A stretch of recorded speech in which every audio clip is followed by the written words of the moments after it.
Hi, this is Supreet. I upload new videos every Sunday. In this video, I'm going to share some beautiful quotes and excerpts from the book The Power of Now by Eckart Tolle. Whenever I'm going through a tough time in my life, as we all are right now because of the coronavirus pandemic, I find that reading this book helps me and it makes me feel better and it makes me live more in the present and worry less about the future. So I very carefully chose those lines and paragraphs from this book that would be the most helpful to you if you're feeling anxious about the future, if you're panicking, worrying, and need some spiritual wisdom to help you calm down. Keep in mind that some sentences that I'm about to read may seem false or may not make complete sense. That happened to me as well when I was reading the book. If that happens, please pause the video and let yourself digest that sentence before moving on. Or consider replaying the video, because when you hear the same thing a second time, it might make more sense then. This book is one of those books which a lot of people read more than once. This is my second time reading this. And the reason is that each time they read the book, they find some new wisdom or new insight that they did not get the first time. So with that, I'm now going to share some brilliant Eckart Tolle wisdom with you. Gratitude for the present moment and fullness of life now is true prosperity. Gratitude for the present moment and fullness of life now is true prosperity. Pain is always some form of non-acceptance, some form of unconscious resistance to what is. The more you're able to honor and accept the now, the more you're free of pain and suffering. You cannot both be unhappy and fully present in the now. This, by the way, is one of those sentences which I thought was false, but the more I think about it, the more true it is. The more you're focused on time, future, and past, the more you miss the now, the most precious thing there is. Make the now the primary focus of your life, whereas before you dwelt in time and paid brief visits to the now. Have your dwelling place in the now and pay brief visits to the past and future when required. Whatever the present moment contains, accept it as if you had chosen it. Always work with it, not against it. Talking about the concept of waiting, Eckart says, waiting is a state of mind. Basically, it means that you want the future. You don't want the present. Probably true for a lot of us stuck in our homes right now. You don't want what you've got, and you want what you haven't got.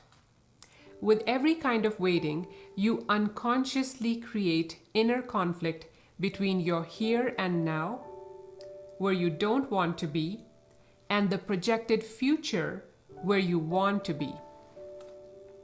This greatly reduces the quality of your life by making you lose the present.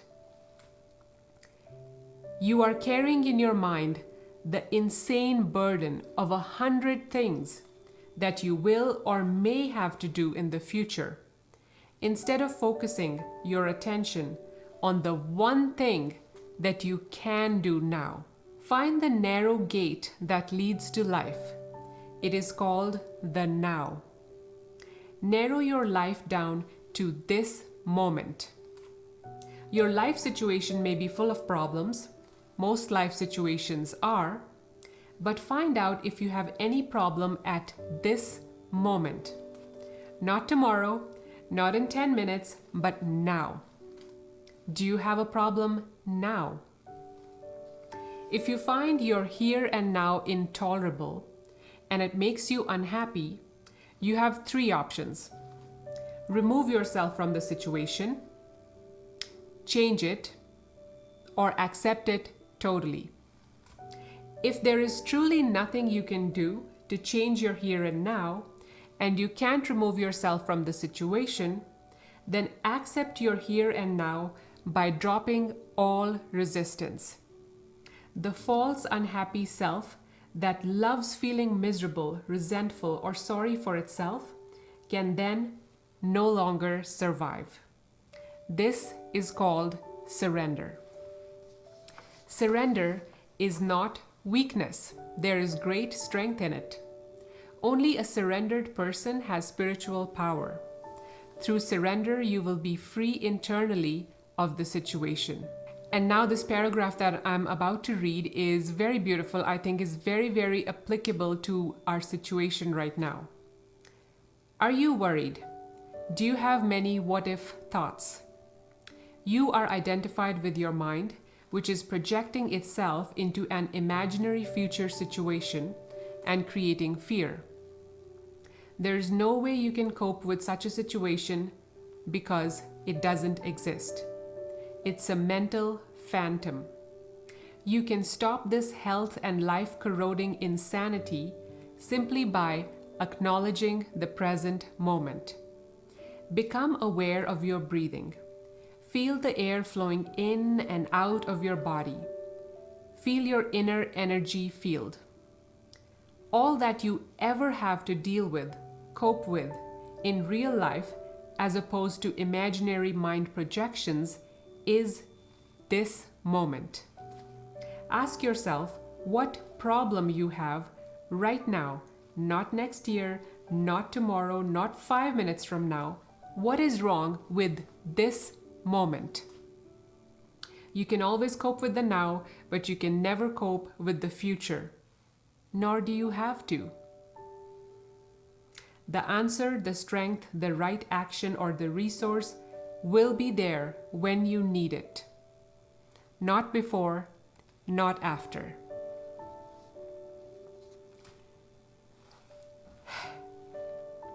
If you cannot accept what is outside, then accept what is inside. If you cannot accept the external condition, accept the internal condition.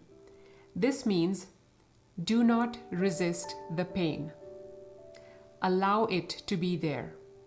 Surrender to the grief, despair, fear, loneliness, or whatever form the suffering takes. Witness it without labeling it mentally. Embrace it. Then see how the miracle of surrender transmutes deep suffering into deep peace. When there is no way out, there is still always a way through. So don't turn away from the pain. Face it. Feel it fully. Feel it. Don't think about it. As you go into the feeling, be intensely alert. At first, it may seem like a dark and terrifying place, and when the urge to turn away from it comes, observe it, but don't act on it. Keep putting your attention on the pain. Keep feeling the grief, the fear, the dread, the loneliness, whatever it is. Stay alert, stay present, present with your whole being, with every cell of your body. As you do so, you are bringing a light into this darkness. This is the flame of your consciousness. Beautiful. And now I will share with you some techniques that Eckart offers to be in the now. The first one is this. Make it your practice to withdraw attention from past and future whenever they are not needed. If you find it hard to enter the now directly, start by observing the habitual tendency of your mind to escape from the now. This can be done when you're meditating, by the way. You will observe that the future is usually imagined as either better or worse than the present. If the imagined future is better, it gives you hope or pleasurable anticipation. If it is worse, it creates anxiety. Both are illusory. Through self-observation, more presence comes into your life automatically. The moment you realize you're not present, you are present. Whenever you're able to observe your mind, you're no longer trapped in it. Be present as the watcher of your mind, of your thoughts and emotions, as well as your reactions in various situations. Be at least as interested in your reactions as in the situation or person that causes you to react. Notice also how often your attention is in the past or future. Don't judge or analyze what you observe. Watch the thought. Feel the emotion. Observe the reaction. Don't make a personal problem out of them. You will then feel something more powerful than any of those things that you observe. The still observing presence itself behind the content of your mind, the silent watcher. And the second technique that Eckart offers to be in the now is to use your senses fully. Be where you are. Look around. Just look. Don't interpret. See the light, shapes, colors, textures. Listen to the sounds. Don't judge them. Listen to the silence underneath the sounds. Observe the rhythm of your breathing. Feel the air flowing in and out. Feel the life energy inside your body. Allow everything to be, with and without. Allow the isness of things. Move deeply into the now. If you have made this far into the video, well done. This can be heavy stuff. Like I said in the beginning, listen to these wise words from Eckart. Again, replay the video as many times as you want. Pause the video as many times as you want. If this video made you feel better, share it with someone else who needs it. Stay safe, stay healthy. Thank you for watching. I'll see you in the next video.